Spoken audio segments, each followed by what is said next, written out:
and welcome back to Story Communications with DJ Finley. I am, of course, your hostess, DJ Finley, and I am here with a very special guest, Rayne, from, what was your YouTube channel called again? I completely forgot. No, that's all right. I don't use it that much, but you can find me on Twitch on Rayne Dross if so you desire.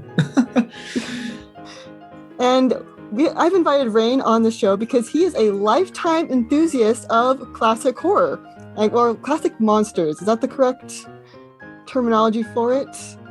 Yeah, I believe so. Yeah, it'll be classic monsters. And I'm always scared to use the word monster movie because I think everyone's going to think King Kong or what's his name, Godzilla. Yeah, but as we previously discussed, like giant monsters are usually known as kaiju movies, more than monster movies nowadays. But yeah, I understand the confusion. Yeah, I'm a newbie to the classic horror genre because I did not get into it till 2017, so I have a lot to learn, and that's why Rayne is here to make sure that I get all my terminology right and I have everything else correct. I'll definitely try, but I don't promise anything. So we're here to discuss monster movies. Well, more specifically, we're going to discuss a TV show adaptation of Jekyll and Hyde that came out in 2015. I believe it was it wasn't BBC, it's like ITV or something. Yeah, ITV, indeed. Mm-hmm. And so, but before we get into that, we're going to discuss some things about monster movies in general.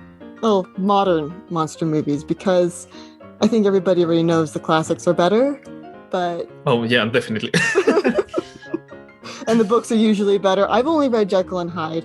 I still need to read Invisible Man and reread Frankenstein because high school was a long time ago in a galaxy far, far away, and I've got no memory of it. That's fair. All right, so let's get into it because we have a lot to cover and not a lot of time to cover it in. So, Rayne, I was kind of wondering, with the recent film industry has been treating monster movies like superhero movies or spy movies or action films. As a viewer, can these genres work for classic monster movies, or do you wish monster films were returned to the horror genre where they originated? At least I have quite the divergent belief on this.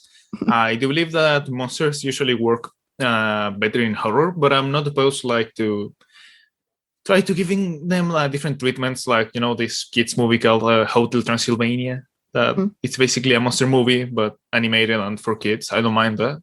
But I think like one big issue, as you said, nowadays is that everyone is trying to make their own Marvel Cinematic Universe, which leads to just monsters are very based on their identity. And when they try to make them very serialized and just have them like be as a superhero or just this one thing, they lose like a big part of what they truly are, which are like, I don't know, these big questions for us to answer. I don't know. It's weird. I like the word you used. You said identity, like it loses the monster's identity. Yeah. How do you think that would treating a monster film as like, say, a superhero or action flick, how does that lose the monster's identity, in your opinion? In my opinion, at least, yeah, it depends a lot on how you want to treat it. If, for example, you want to treat like, I don't know, like a Superman movie, when it's, we all know that Superman, it's basically godlike, but it's about what Superman feels and thinks, kind of thing, more than what he can do. I think that will be like a better approach. But if we give it like an Iron Man MCU approach, that it's more about the show than the substance, it's like a style over substance, I think that's like a very bad approach for a monster, as pretentious as I sound when saying that. That's actually a really good segue to my second question, which is, originally monster stories weren't so much about heroes versus villains. They seemed more, at least to me, and I could be wrong, they were more man versus nature, or man versus God, or man versus himself, man versus society, and science versus superstition, so on and so forth. These films presented morally ambiguous characters. Does having a clear line separating good from evil degrade monster films today? I will say that, yeah, because these monsters were, most of them were purposely made to like blur this line between what's presented as evil and good. For example, Dr. Jekyll and Mr. Hyde. It's a very big example of that. Yeah, Dr. Jekyll was like this very Puritan gentleman who fit everything that was seen as good in the Victorian society. Meanwhile, Mr. Hyde was the complete opposite. I don't think that you have to clearly separate good from evil, but that you have to like have this clash, as you said, like man versus God, man versus himself. But what do you think, Finley? I don't know, I'm kind of on the I don't know if it's because I'm a girl or what, but I personally like stories that kind of bring up moral dilemmas and ask some interesting questions. Like, I love the science versus superstition, like, especially with something like, kind of going off topic a little bit, The Wolfman, for instance. I loved the first movie because it was kind of this nice in between of science versus superstition. It didn't treat either one as correct or superior to the other one. And I think that's one thing I really liked, that really got me into the monster genre, well, the classic monster genre. No, I agree completely with that. That's what I meant to say, precisely. I trip over my words quite a lot. You're good. Because I kind of noticed with a lot of like superhero movies, they're trying to blur the line between the hero and the villain. Unfortunately, in a superhero movie, you kind of need this is the hero and this is the villain. While in a monster movie, especially in like the Universal Frankenstein, the monster is kind of a victim in his own sense. Yeah. And they kind of, at least to me, the movies kind of made me feel more bad for the monster than everybody else. Yeah, no, I believe that's definitely the point of them. It's just that these monster movies are more than, like hero against villain. It's more about protagonist against antagonist, which, and those words don't necessarily mean that someone's good or evil. It's just that they mean from which point of view you're watching it, kind of. Yeah, but I agree. If it's a superhero movie, you usually have. Especially like spy movies. Like most movies nowadays, which I think is kind of annoying, is because like a lot of movies have like this very clear-cut line between this is the good guy and this is the bad guy, and then they try and treat it like they're trying to be morally ambiguous, and it's like, no, you clearly set up lines. And once you set up those lines, it's really hard to be morally ambiguous because you're sitting there going, no, you clearly said this person is bad and this person is good. So why are you trying to be all deep and philosophical? Yeah. It's like it almost feels like they're kind of scared to take like that step of like, yeah, maybe they are both evil, but both of them is one of them is the lesser evil kind of thing, or both of them are good and one is gooder. Rayne and I, we actually connected and talked for like 3 hours last week. And Rayne actually said something that really stood out to me. And I'd been thinking about it this whole week. I'm scared. No, it was really good. It was a really good comment. Rayne said that, because I asked him why, because I talked to a lot of my writer friends and a lot of my reader friends. And I've noticed my writer friends are a lot more hesitant to put in their opinions, like their beliefs or philosophies and things into their stories, because nowadays you can't kind of hold, like they're afraid that they do that. People will think of it as they're trying to put their opinions above other people's. While my reader friends were like, well, we like seeing other people's opinions because it makes us think and makes us compare their opinions to our own opinions. And I brought that up, and Rayne said something really cool, which was, let's see if I can say it as good as well as you said it. I'm trying to remember what I said, so go ahead, please. You said something along the lines of, I wish I'd recorded our conversation, honestly. Like, people nowadays read or consume stories to be told what to think, not so much to gain a different perspective.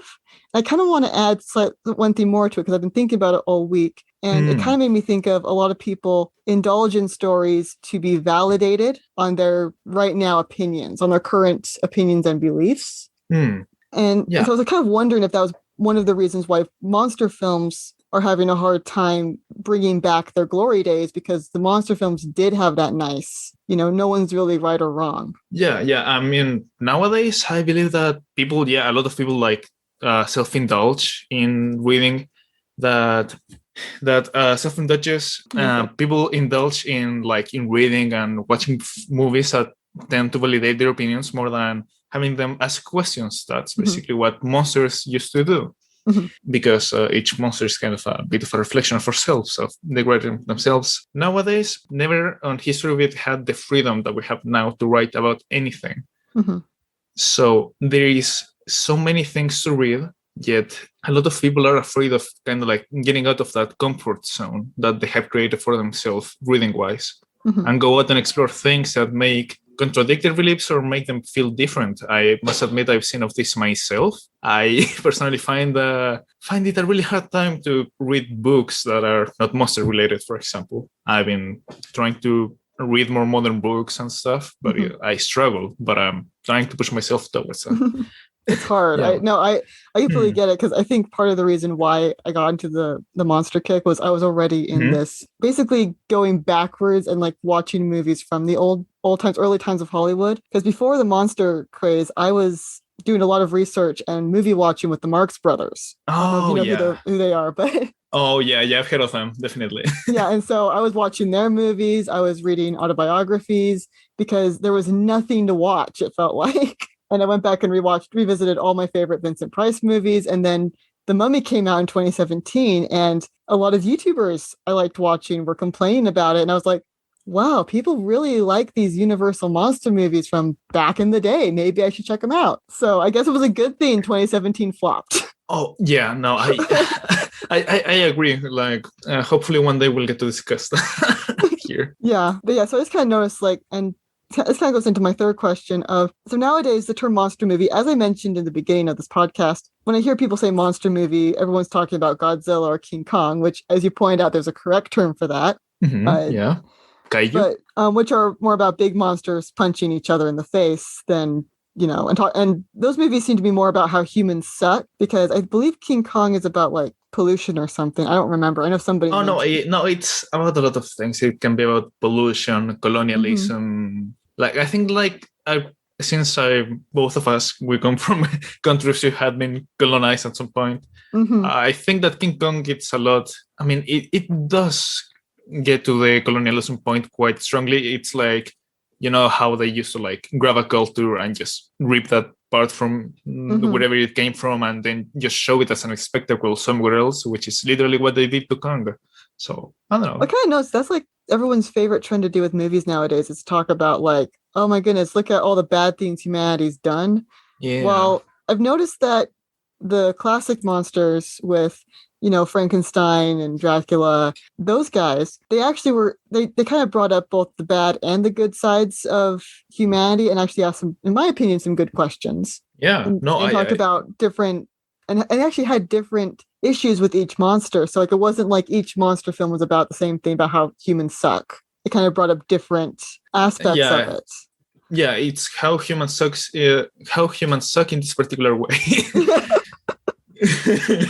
And I know the other monster movies seem a bit more close to home, because they actually dealt with more here and now things. Like, at least to me, Frankenstein is kind of about not being accepted into society because of certain reasons. Yeah. But I was kind of wondering, like, do you think because everybody's kind of caught up in this whole, we need to worry about these human questions, would modern audiences not be interested in remaking the classics that are more loyal to their source material and themes? At least I personally think that if they try to remake the classics and actually stay close to their original material, instead of doing what they did with The Mummy in 2017, I think it will be great. I think a lot of people will actually enjoy it, because at least what I like about monster movies is that besides they're having like these big conflicts like man versus God, man versus himself, they also feel very personal in a sense, because you're seeing the story of a person also struggling with something they probably brought upon themselves. But you see in some sort of degree their own personal struggle more than this really big thing. I feel it's more personal in that way, and I kind of like it. That's interesting, because like a lot of people, they like to dissect characters, but I've also noticed that while in doing that, they also don't like getting too, what's the word I want? I know what I'm trying to say, and I can't seem to think of the words to say it. But it's like they don't want to actually dissect it. They want to like show the different aspects of people, but they don't ever want to actually like question it. Or like, because using Star Wars really quick. Because I don't know if you've seen the new ones, but in The Last Jedi, I've seen them all. Okay, yeah. In The Last Jedi, what they did with Luke Skywalker I was okay with what they did with him. What I didn't like was how they got him there. I didn't like their explanation for why he was now the way he was. And they didn't dive into Luke Skywalker as an actual person. So I've noticed like they'd like to bring out the faults in people without actually treating them as people. Yeah. Well, I've noticed monster movies actually kind of do that, where characters like Dr. Jekyll, for instance, you know, he had actual curiosities. He was a decent person, and he is very high in society type of person, very morally straight. And I kind of thought that the book treated him more as a person who really enjoyed and kind of was terrified of his darker self, which was Hyde. Yes. So I was kind of wondering if, like, because monster movies are a lot more close to home, is that one of the reasons why studios don't want to make them? Because it forces them to actually treat these characters as actual people instead of like monsters, which you can, you know, like King Kong or Godzilla. Something that's more big. We don't have to be quite so close to home. Yeah, actually, I think that's a great point. I'm honestly like a little bit flabbergasted because I'm like, damn, my brain is working because of that. So props to you, Finley. Thank you. Yeah, I agree. I think one thing of, as you said, the main reason of why these movies hit so close to home is because the characters, they are flawed. And as human beings, we are flawed as well, but we usually or instinctively try to avoid these flaws. And I feel like modern cinema or movies, some of them have gotten like very comfortable in the sense of not wanting to make the audiences uncomfortable to some degree, at least in the psychological spectrum. The sense of like, oh, this character is actually not that great of a person, but maybe what if I'm not that great of a person either? And, you know, like get you to ask those questions. I don't know. I feel like modern movies have gotten a bit too comfortable because they see what works and they just exploit it, basically. Let's move into Jekyll and Hyde 2015, because what did we watch? Or as you said in your one YouTube video, why did you watch that? Oh yeah, why did I watch it? Because probably had the name Jekyll and Hyde on it.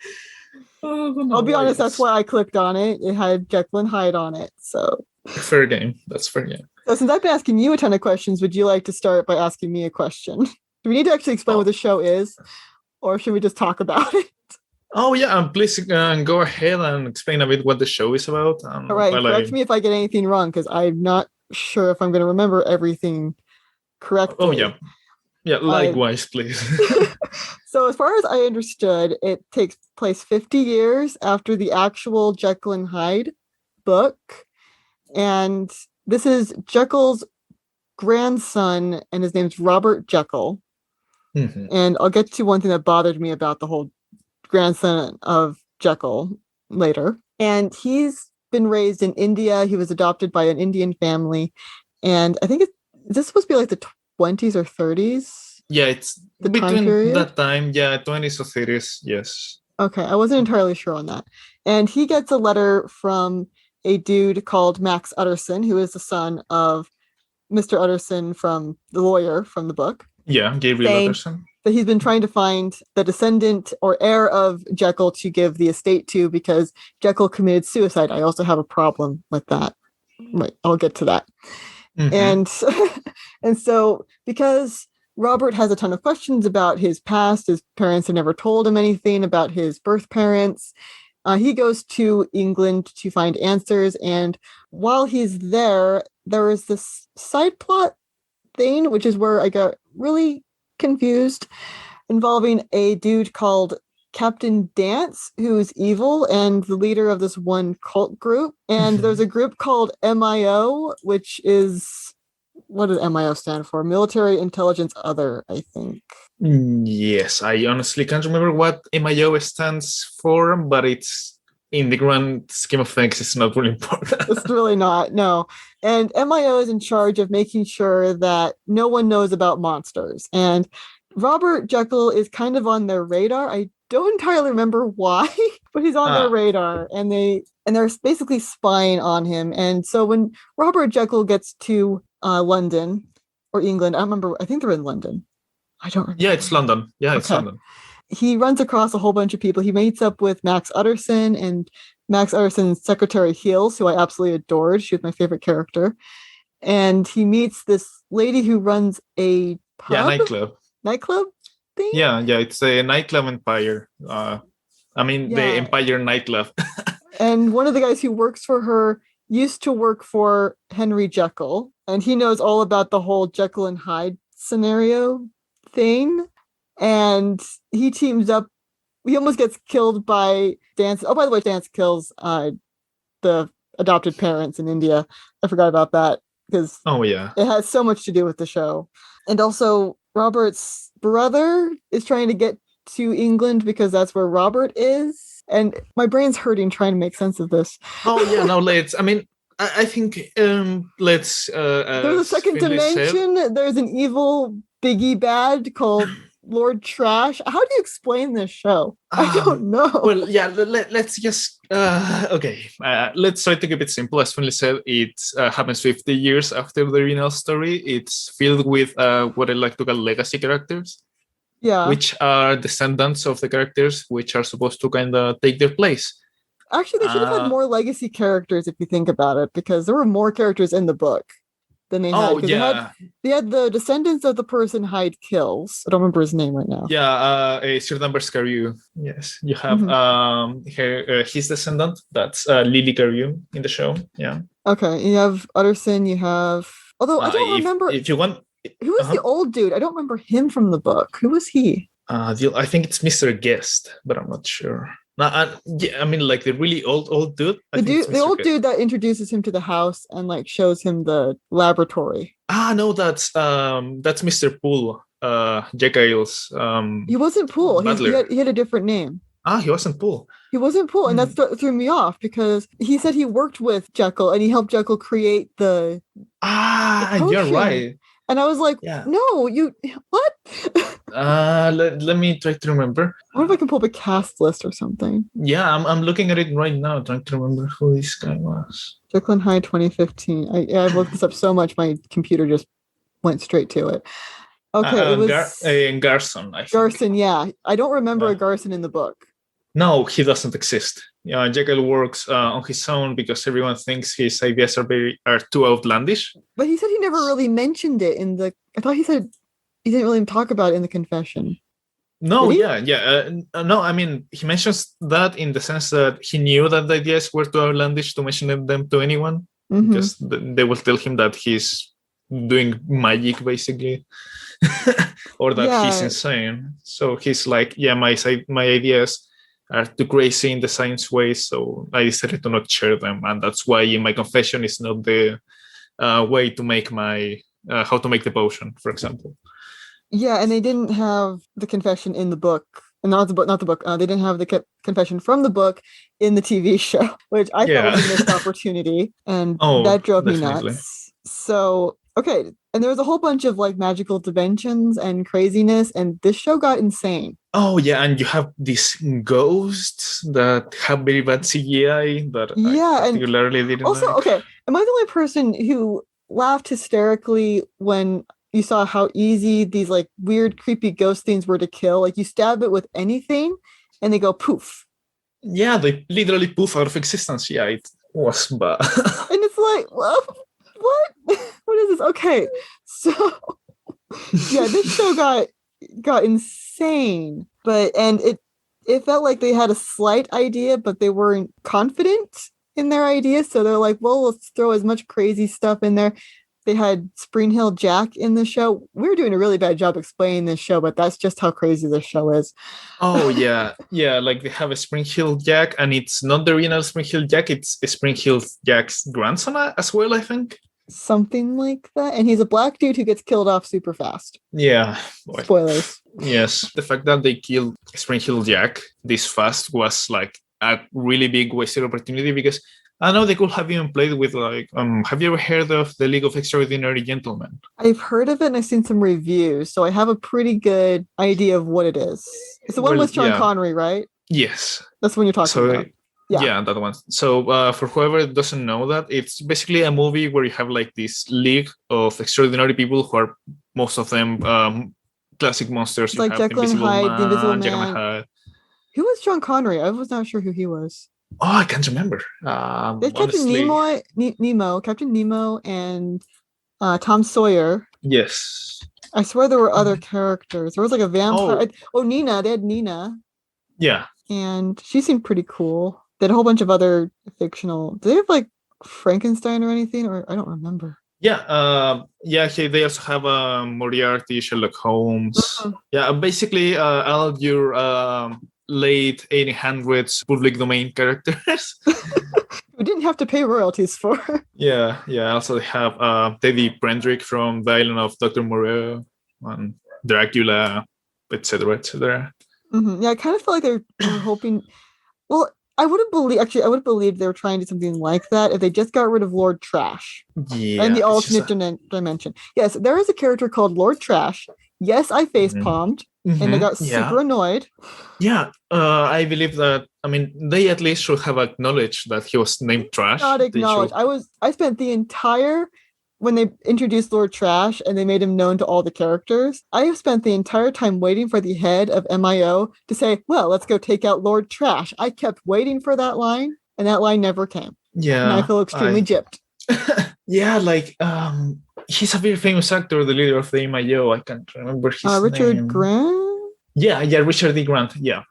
He is, I've seen him in other movies. He's a great actor, and I think like they really wasted him here. Oh, they seriously wasted him.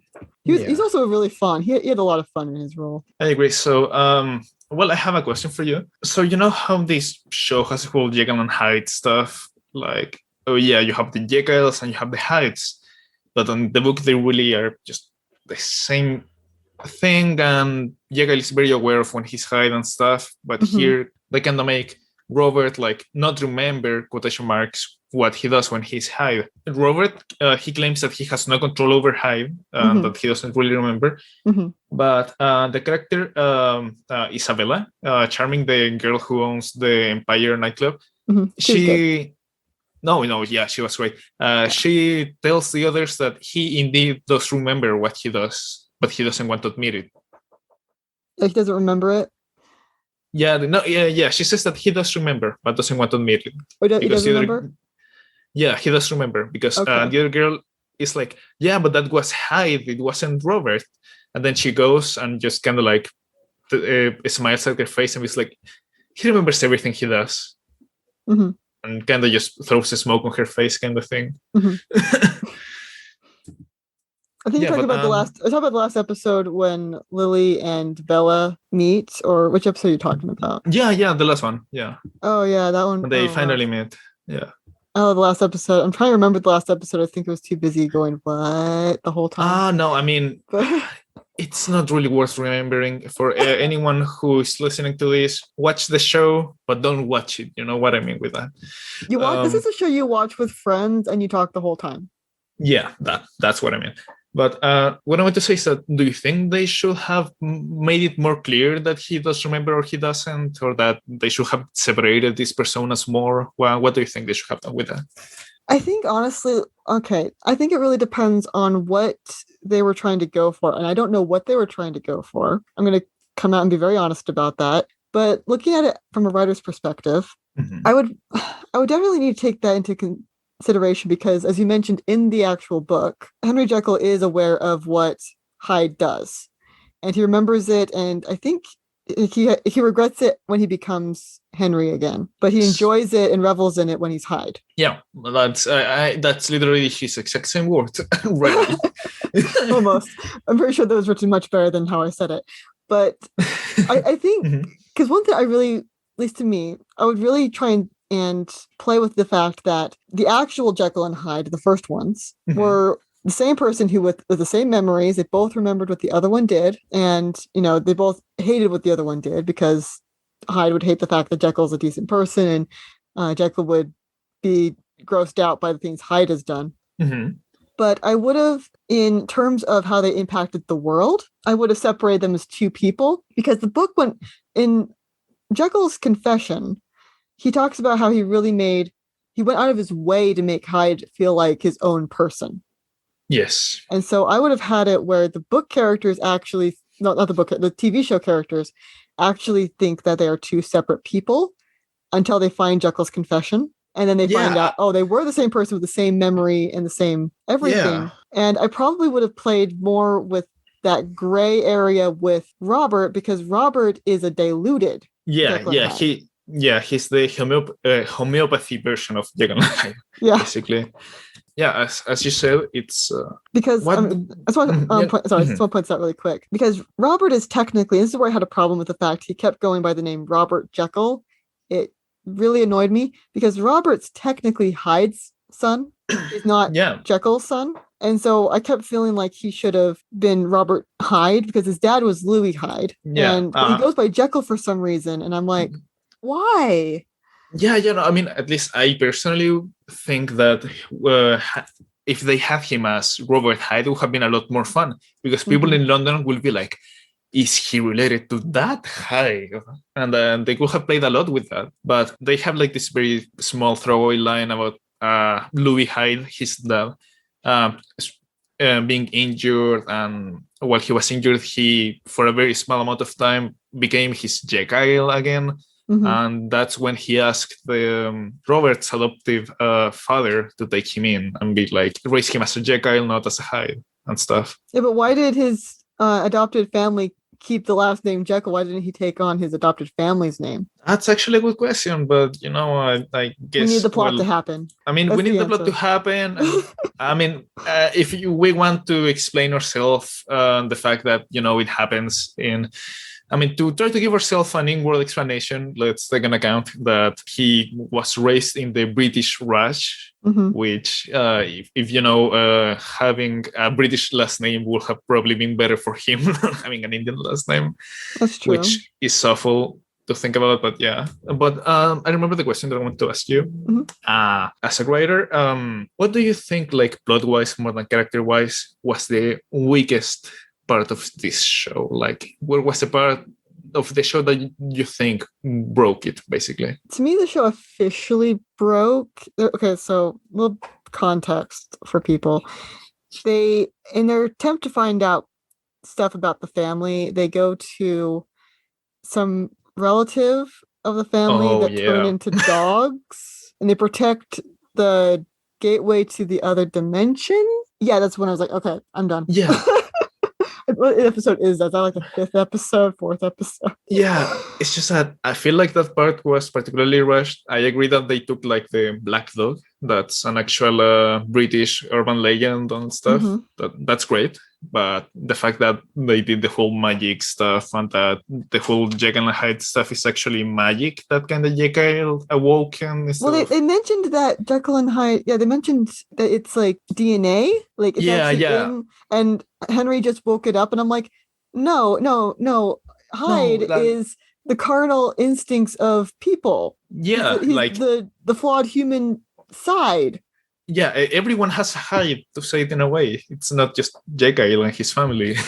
Yeah, but they treat it like he did, because Robert's the only one who's like, am I a Jekyll or am I a Hyde? And I'm just like, dude, you're not the only person who has that problem. Sorry. Yeah, my guy just said when you become a Hyde, you're super strong and stuff.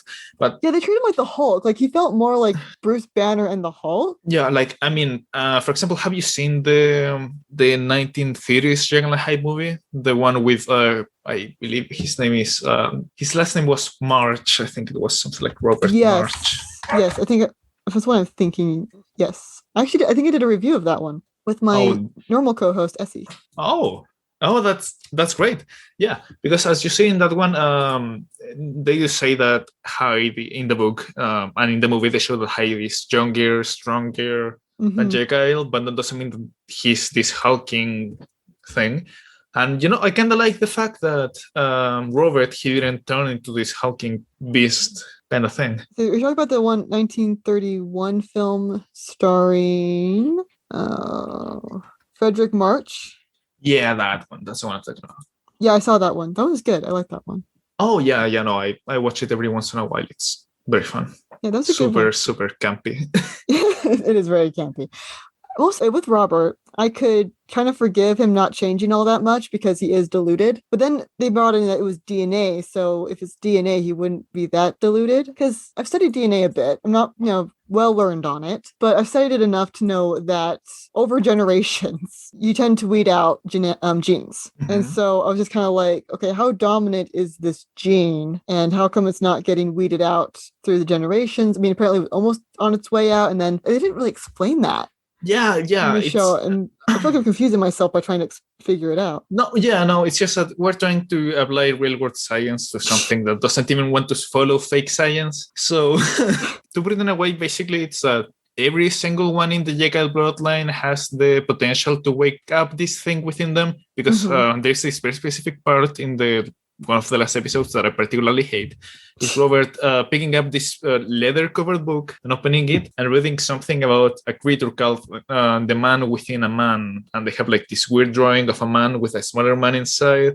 Mm-hmm. And that's when they start talking about the whole magic stuff, and that's just bad. I don't know. The more they tried to explain their world, the more I got confused. Yeah. Because it was, I personally liked the show when it was just Robert trying to find out what happened to his grandfather. When they were doing that, maybe it could just be me, I actually really enjoyed. Oh, yeah. Show. No, I think that's the part where the show like shines the most, to say it in some way. Because there's a lot they could have done, because Jekyll did leave a paper trail for Hyde that has a stopping point. Yeah. Because I think if the show had, as a writer, I definitely would have played with having everybody in universe believe that Jekyll and Hyde were two actual separate people. They were not recognizable. They did not look like each other. And I would have had it where Robert has to figure out, okay, who is Edward Hyde? And I would have had him think he is Hyde's grandson, because he technically is.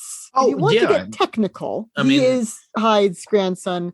And then he runs out of paper trail because Hyde wouldn't have a birth certificate necessarily. He doesn't have family. He doesn't have parents. You would run out of paper trail. And then they come to a dead end, and then I would have them find the confession. And I think I would have had it where Jekyll wrote 2 confessions, because if I was Jekyll, I'd hide 2 confessions, because you don't know if Hyde's going to, because if they remember things, if you hide 2 confessions, there's more of a chance one of them will survive. Mm-hmm. And so I would have had them find the confession and realize these are the same people. I would have gone more of that route, but I would not have sped through it, because I kind of felt like the show was like, well, everybody knows the story of Jekyll and Hyde, so we don't need to explore it. Yeah, like, I think that's a wrong assumption that they made, actually. I think that even if it's...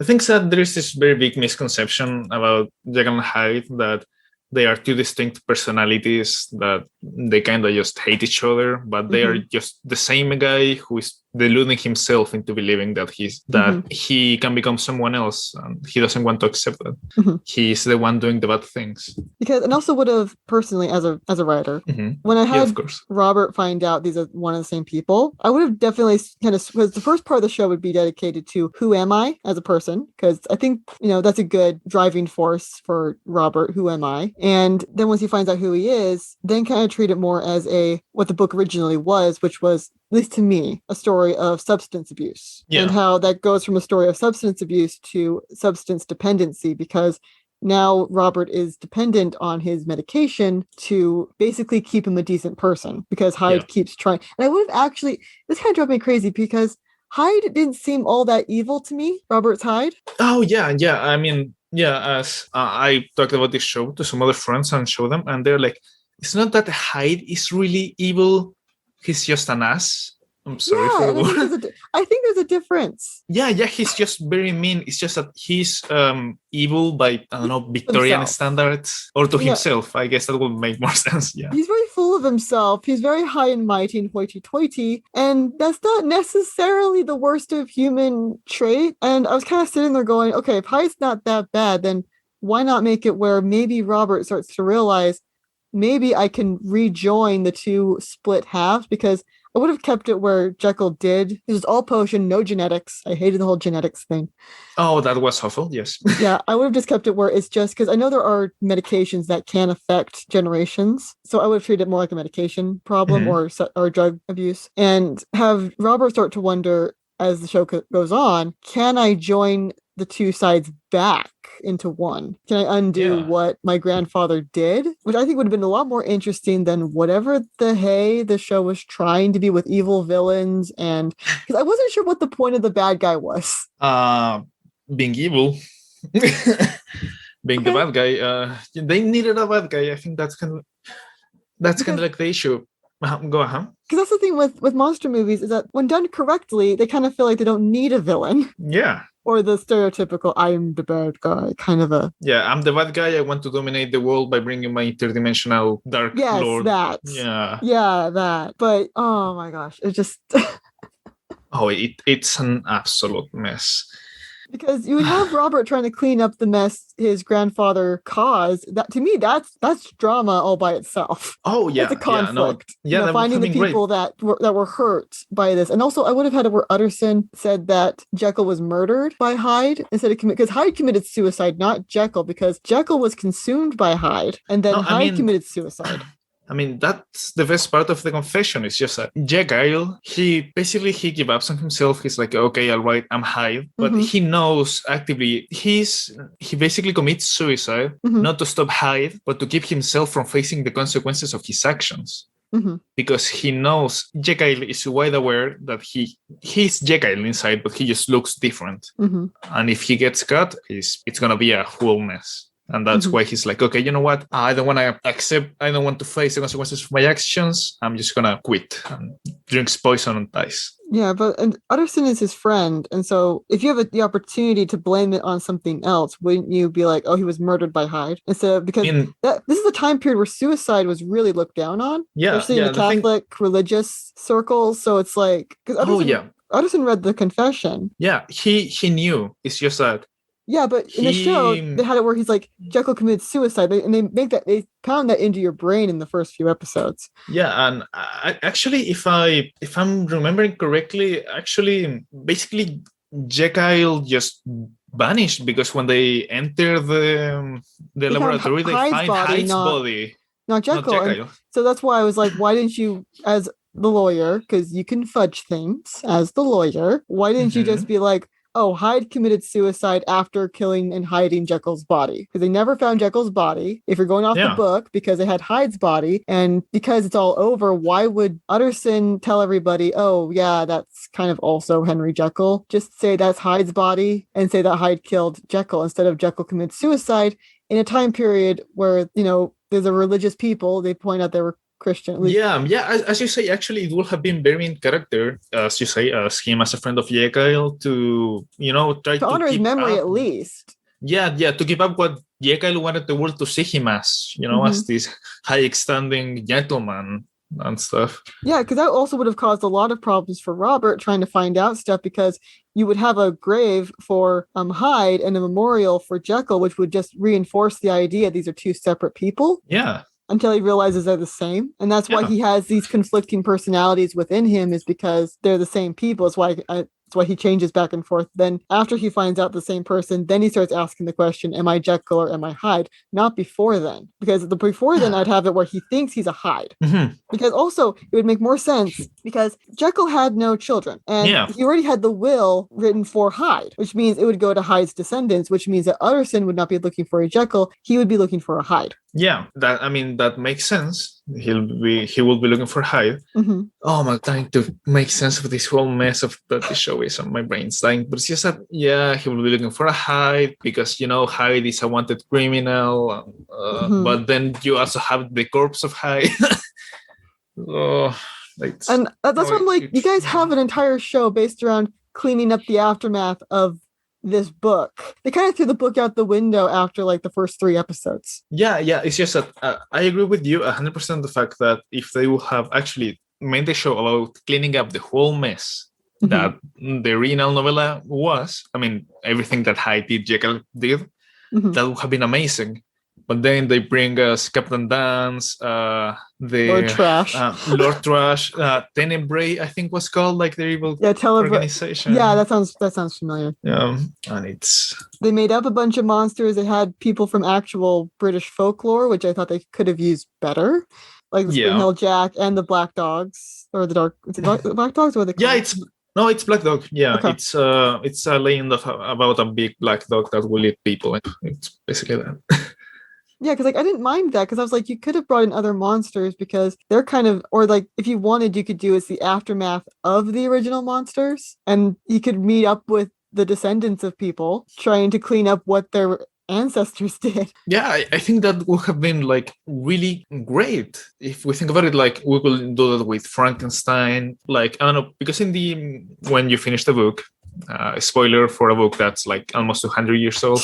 The monster, after he sees Victor Frankenstein perish, he promises to destroy himself, but we never actually see him do that. So it's kind of left open if he did or not. Yeah, it's left open if he did or not. For example, in Invisible Man, in the old-timey ones, there are a few sequels that I believe one that's called Invisible Man Returns. It's I love that one. Yeah, is that the one where his cousin is the one who becomes invisible? No, what happened? Like what happened was his brother is trying to live a normal life, and he's the doctor of a mining company, and the owner of the mining company, who's played by Vincent Price, which is why I like that movie, because fair. Vincent Price is awesome. Okay, I'm a little biased.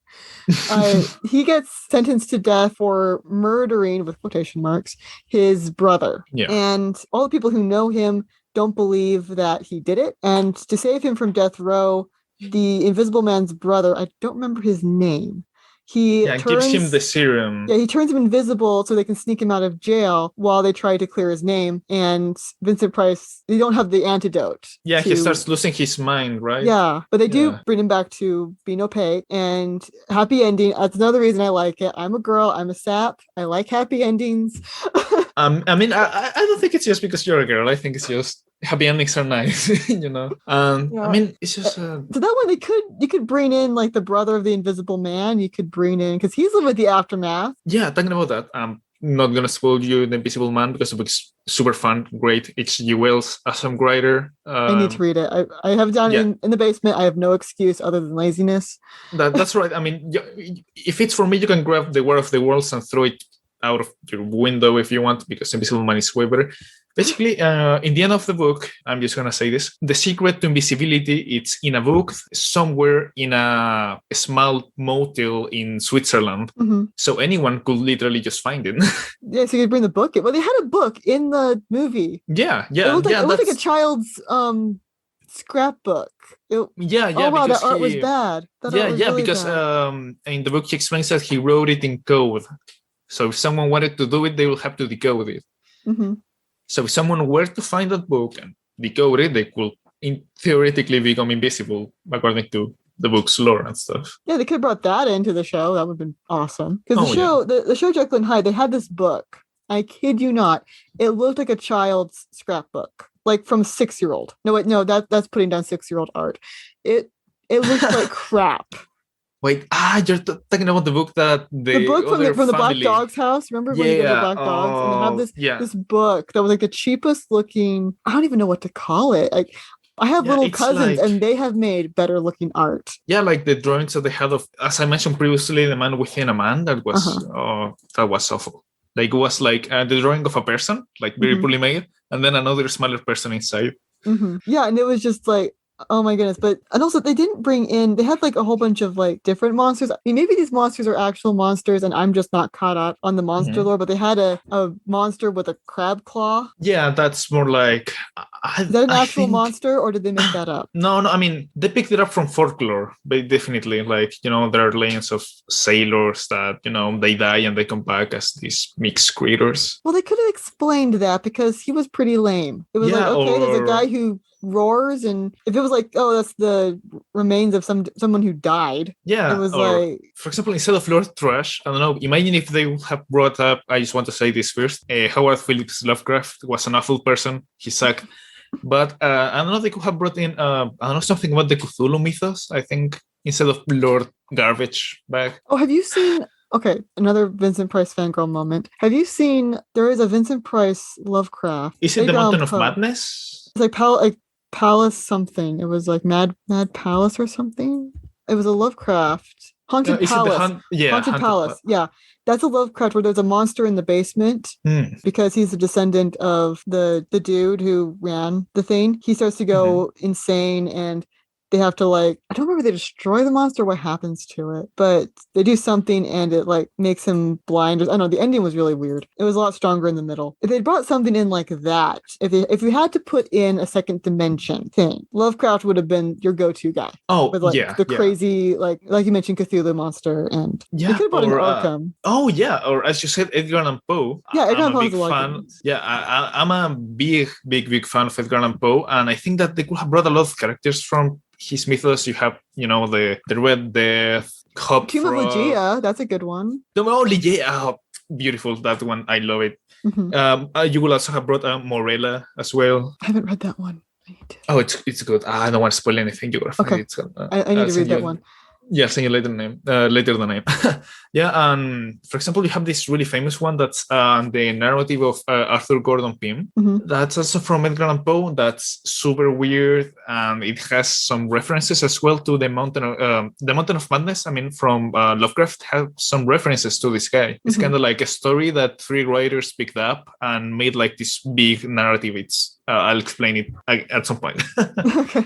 But yeah, so they could have brought in, because they brought in, like you mentioned, Spring Hill Jack, and it's like, okay, well, there's a lot of really good British things they could have done with it. I'm not entirely sure why they had to throw that out the window in favor of, I guess, making a new mythos that they didn't even really explain. Yeah. It's not like the Black Dogs were guarding, like, say, I'm just throwing out ideas here. Like the Black Dogs were protecting the Tomb of Ligeia because they're at a grave. Yeah, they're protecting a graveyard, kind of. And they had an incubus. I didn't mind the incubus; that was fine, but they didn't do anything with it, and that was really annoying to me because it just sort of shows up to be evil for like the last few episodes, and I'm like, oh my goodness. I'm so sorry. Apparently, I have some black dogs of my own outside my window, so deeply sorry about that. I'm surprised my dogs aren't barking. My dogs always bark when I'm recording. It didn't explore anything. It felt very much like we have a storyline. Surface level. Yeah, it felt like reading a new writer's work. And I can say that. I was a young writer, inexperienced. I can say that. I still have all of my early documents and I read them to give me an ego boost. Like, at least I don't write like that anymore. But I mean, there's this saying that if you look back to your past self and you actually feel good about how you are now, it's because you're improving. So that's a positive thing. Okay, I want to know, does this sound stupid? Yeah. Tell me if this sounds stupid. Be honest. I kind of feel like when you're dealing with something like monsters, don't get too original. And the reason I'm saying that is because there is so much to work with. Either whether you're talking about books or films or even just legends. Like I have friends from Hungary, and talking to them about vampires and werewolves was super fascinating because that's really ingrained in their culture and really ingrained in who they are as culturally. And you got stuff like ancient Egypt. You've got all of this years and years of history. To me, it's like if you're going to make a new movie or a new story for modern era, don't feel like you have to be original. And still, I keep telling my writer friends, there's so much out there that if you are pulling from something, like let's say monsters, don't feel like you have to be original. Just get your facts right. Get your information right. Because that's mostly, I would have been more okay with The Mummy if they just got the Egyptian facts right. They don't know what they're talking about. Yeah. They're trying so hard to keep things as melancholy, or not melancholy, like as monotone. Let's go with monotone. Yeah, as possible. As monotone and comfortable as possible. Yeah, because they're like, we don't want to take anybody off. And I'm like, yeah, but can you get your terms right? And like, yeah, have a little faith in your audience for once. Because to me, it's like if you're going to bring in something, whether it's a different culture or anything, you need to treat that with respect. And that's one of the reasons, especially with monsters, it's like there is a mythos, there's pre-established something. It's pre-established. And even if it's not like actual religious mythos, like we were talking about with Edgar Allan Poe or Lovecraft. That's his name, yeah. We mentioned him, yes. Yeah, like they have their own mythos, they have stuff. that you can play off of. And you don't have to sit there trying to be original, because the more original you try to sound, the dumber you're going to sound. That actually reminded me to something a professor I once had said, is that in this world there is so many people that you can't really be original. Mm-hmm. You can no longer come up with an original idea because pretty much everything has been thought of. Mm-hmm. That's what he said. I don't agree, but that's what he said. But you can always add your own spin to things, like show things in a way that only you could show them. Mm-hmm. But that doesn't mean that you have to basically just stamp the name on it and make a completely different thing. Basically, don't reinvent the wheel. Yes, like you said, exactly that. You can Don't invent a reinvent the different wheel. tire for the wheel. You Yeah. can maybe change up the spokes a little bit, but you don't need to reinvent the circle. Yeah, it's exactly like your car works. The circle, the shape of a wheel, it's a circle. You can add tires to it. You can paint it. You can switch a lot of things, but you don't need to make the wheel square. That's not going to make it better. Yeah, because people are just going to look at your cart and go, what did you do? Yes. And I feel, that's what I think these shows are. They're squares. They're squares on a cart. And everybody's looking at them like, why? And like, well, it's different. Yeah, but why? Yeah, exactly. It's like there is not really a why, as just this show, as just like us talking about nothing really right now.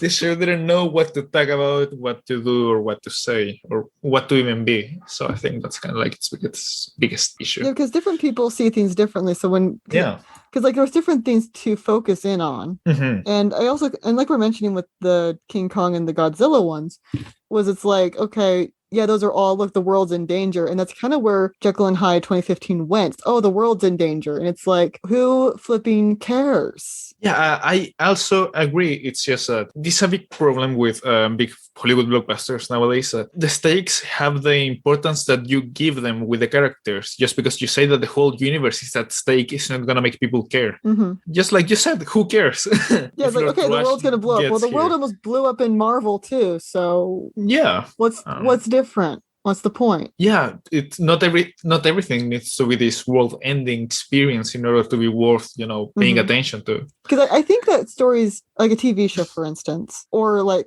the way Marvel, I think Marvel did a pretty good job handling it. I didn't care for the movies, but I think the progression was fine, where they have the whole devastating world thing at the end. And so I think if you're going to do it for a TV show, if you gave it like 5 seasons, putting the world at jeopardy would have been fine, but not 10 episodes. Yeah. How can I say it? If they want to put the world in jeopardy, they have to put in jeopardy a world that you care about, Yeah, they brought in more monsters and more things, and you actually had them. Like, also they had India. Where's the monsters from India, for crying out loud?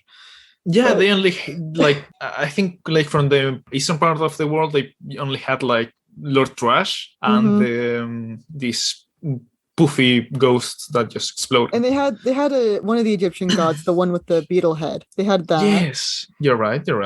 And that's all they did with Egypt, by the way. Even though Lord Trash's heart is in an optic jar. Yeah, because they didn't go with that. I'm like, Egypt much? Yeah, because didn't they kind of like say that Lord Trash was like separated into pieces or something? Well, that doesn't remind me of an Egyptian god who plays a huge part in Egyptian mythology and also plays a big role when it comes to death. Osiris.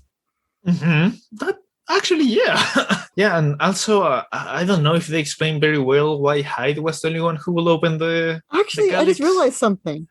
They had brought in Egypt. Okay, I don't know if you know the story of Osiris's death, the death of Osiris. But so there's a part, depending on which version you go with, because there's a lot of different ones, but there's a part where Horus, the son of Osiris, goes to kill Set, and Set changes bodies with one of his loyal servants. So Set's conscious goes into another guy's body and vice versa. And so when Horus kills Set, he actually kills one of Set's followers.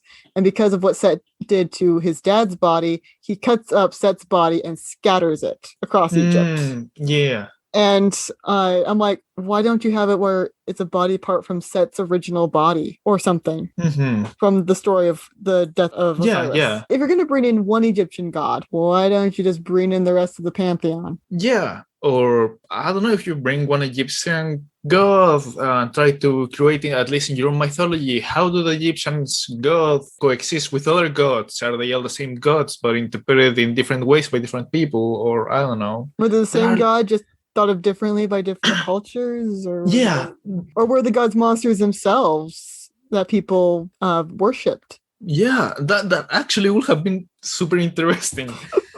Actually, now that you brought it up, but disgracefully, you came up with it and not the writers of the show. Well, that's what I'm like, don't try to be original, because if you try working with stuff, with restrictions, you're more likely to sound original, because it's just working within the restrictions and putting a different twist on it. Yeah. What if the gods were the original monsters? There's a question. Yeah. It's about the twist, the spin that you give to it, not how maybe the monsters want to be gods again. There you go. The world's in danger. The monsters want their place back as the gods. Ta-da! World's in danger. That's already better idea of than this steampunk mess of a trash show that stinks. Yes. I guess, like, if we could summarize this TV show in one word, I think a very funny and accurate one would be trash. Yeah, if it's with its Lord and Savior, Lord Trash. Of course. It's such a terrible, like... Also, we didn't even talk about Robert's sister. Oh my, yeah, actually. Yikes. Yeah, we didn't talk about her. There's a sister. Is she even worth mentioning? Not really. Okay, she's a sister. Instead of being raised as a Jekyll, she was raised as a Hyde, and she's terrified of being a Jekyll. She has to be on medication to be a Hyde, and she's normally a Jekyll, and they didn't do anything with that because at least at first they tried to play it interesting because they were like, oh, there's a vampire now, but it's actually her that she needs blood in order to stay as a Hyde or something like that. I don't remember, because I think there's even like an episode called The Vampire or something like that. Yeah, because she's the vampire, and wow, did I feel disappointed when I found out what was actually going on. And because it was like, oh, are they bringing Carmilla and Dracula or something? Or a lot of these Lady Bathory, I don't know. Elizabeth Bathory. Yeah, she's cool. Terrifying, but cool. Yes. Yeah, that like, oh, there's a vampire, and I'm just like, wait, you haven't had any real monsters. There's always a twist. Oh, that's the twist? That's lame. Yeah. That's kind of my reaction to the episode was, wow. And then the more time we spent, actually what really drove me nuts with her was, spoilers to this really bad show. The black dogs are guarding the entrance to this other dimension, and the lady who's running it, who's in charge of protecting it, she's going to die, and she passes the responsibilities over to Robert's sister for no reason. We've barely seen these two characters on screen together. They have no relationship. His sister has nothing to do with this other realm. Yeah. And it just happens. And it's like, character relationships much? That's another thing. It didn't really do anything with relationships. It was so focused on Robert's love life that wasn't even that interesting. At least I could do without it. I was like, this is boring. I mean, I was like, okay, either marry Hills or go with Bella, but Lily is annoying and she should be written out of this show. There were two female characters I liked. So, I mean, I liked him with Bella. I thought they were good together, but he was like, I'm in love with Lily. And I'm like, for what reason? Yeah. It's just that the things that they wanted to make it so that Hyde was in love with Bella and that it Jekyll added nothing to the show. I can tell you that right now. It added absolutely nothing. Yeah, it was a waste of time, as fun as it could have been. Because imagine if, if in this imaginary scenario that we have in our minds, where he takes time to find out that he's actually, he is only one person and not two. I mean, they're the same person. The two people are one and the same. Yeah, that. And then what will have he done? Like, will have he stayed with Lily, with Bella, and what will both of them have done about it? It's a lot of ideas that the show didn't bother to... she was the descendant of the dude that Hyde killed. Yeah, and Lily so I was like, they only brought that up near the end of the show. They did not let them, the two of them, I really hate the MIO.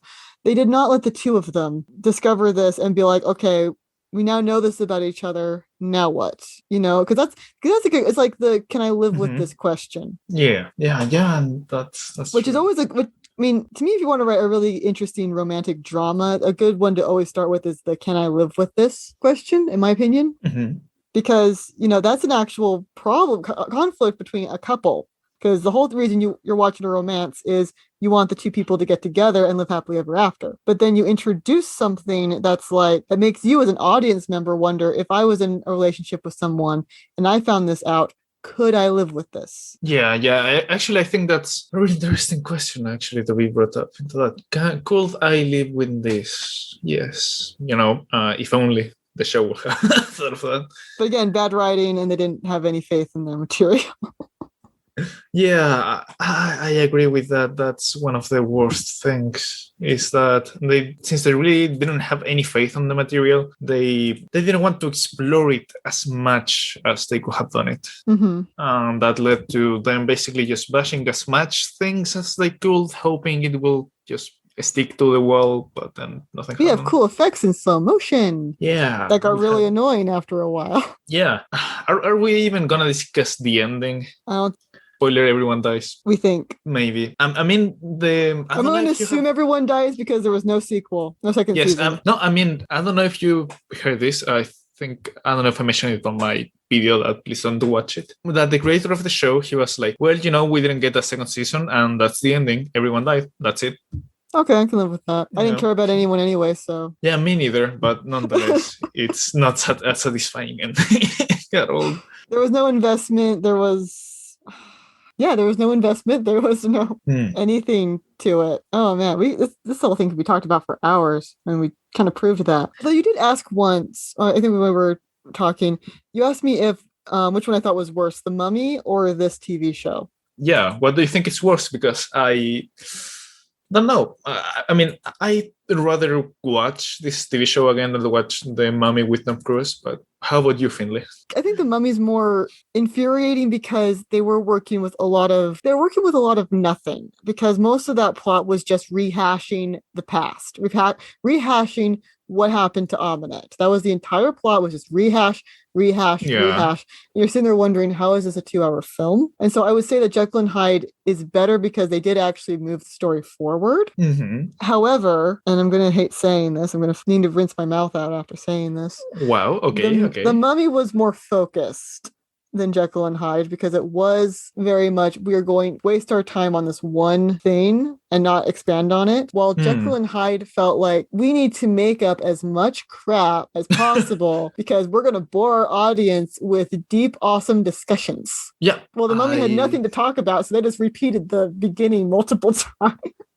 Yeah, actually, you're right. I never thought of it like that. They repeated the beginning all the time, talking about what happened in the beginning of the movie. I mean, just look, cool monster stuff for people who like monsters. Like, yeah, it was at least a cool flash, and it was only 2 hours. Yeah. Jekyll was it was 10-hour-long episodes, and they didn't have it was like The Mummy in the fact they didn't have any faith in their material, and we have to make up a bunch of things, while The Mummy just got things wrong. Yes. They didn't introduce anything really, this is our world and this is our mythos. Because I was sitting there thinking about it, because the monster movies also created most of the monster mythos, not the books, it was the movies. What's it, the Wolfman? The Wolfman the werewolf didn't have all of those qualifications. It was the Wolfman that created the silver thing, it created the wolfsbane thing, it created the mark, it created a lot of the stuff. Yeah, I think the thing that Dracula doesn't show up in mirrors, I think it's also from the movies.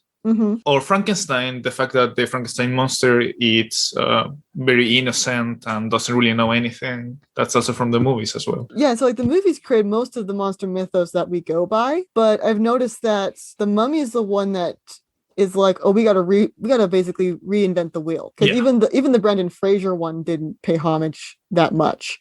Oh no, I think that to the original, super different.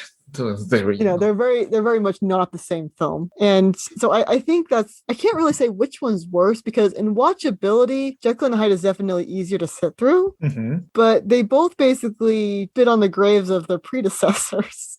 I think spit is a light word. I'm not using the actual word on this show. This is a family-friendly channel. Yes, of course. We're not going to use such petty and disgusting words here. It rhymes with spit.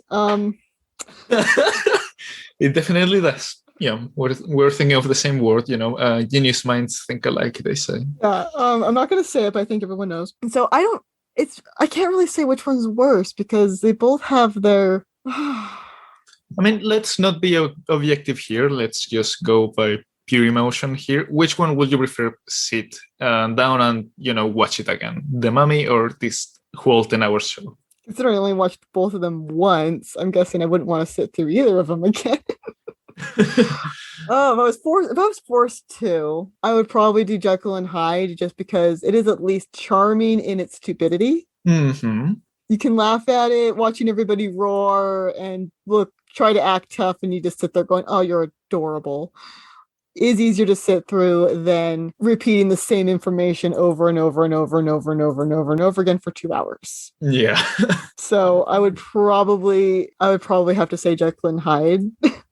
Mm-hmm. Okay, yeah. If we're talking subjectively. What about you? Yeah. Oh, yes. Jekyll and Hyde of them. So should we wrap this up? Yeah. No, I think we should definitely do. We have talked about quite a lot of things in quite a lot of time. Yeah, we need to talk about the Mummy in full. I need to bring you back. We need to make you a constant guest on this show.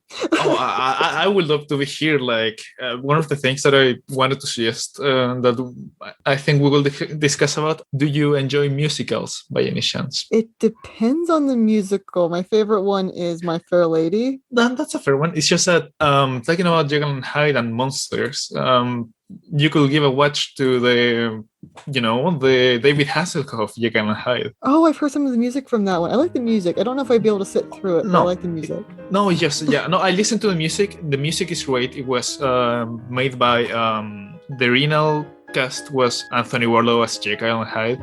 Mm-hmm. And the writer was Andy Walhorn, who I think wrote a lot of songs also for the Phantom of the Opera. Oh. Yeah, so no, the music is great. Hasselhoff is not. Well, I like the music in Phantom of the Opera. I'm not a huge fan of the musical. I'm weird. I can like the music from a musical, but I will not like the film. Oh yeah, no, that's understandable. Yeah, but it's just that if you ever want to see a trash fire again, just. Was that a trash fire? Oh yeah, no. I mean the Hasselhoff one, only that one. Okay. Oh yeah, but we were closing up. My bad.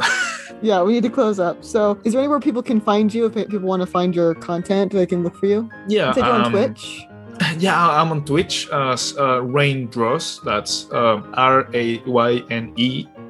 Draws, DRAWS, where I stream myself. I have this stream that's called Drawing Till I Get Good, basically, where I study different drawing techniques and stuff. And I basically try to become a better artist. That's a hobby that I picked up about a year ago, and I'm trying to improve. So if you want to hop in and talk about some dumb stuff, please feel free to do so. Awesome.